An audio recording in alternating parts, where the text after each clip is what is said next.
प्रभाग क्रमांक 22 मधील वाहतूक कोंडी सोडवण्यासाठी भाजपच्या वतीने पाठपुरावा करण्यात येत आहे.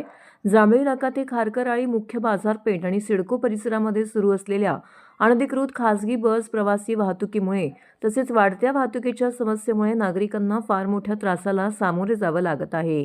या गंभीर विषयाची तातडीने दखल घेत स्थानिक नगरसेविका उषा वाघ यांनी व समाजसेवक विशाल वाघ यांनी याविषयी पुढाकार घेऊन ठाणे शहर विधानसभेचे आमदार संजय केळकर यांच्या नेतृत्वाखाली ठाणे शहर वाहतूक विभागाचे पोलीस उपायुक्त पंकज सिरसाट यांच्या उपस्थितीमध्ये बैठकीत याविषयी निवेदन सादर करून नागरिकांच्या समस्या मांडण्यात आल्या आहेत.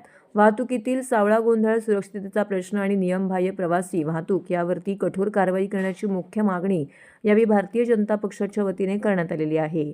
नागरिकांच्या अडचणी गांभीर्याने लक्षात घेत लवकरात लवकर योग्य उपाययोजना करण्याचं आश्वासन यावेळी ठाणे वाहतूक विभागाच्या वतीने देण्यात आलेलं आहे. या सकारात्मक कामामुळे परिसरात समाधानाचं वातावरण निर्माण झाले असून नागरिकांनी सदर कामी समाधान व्यक्त केलं आहे.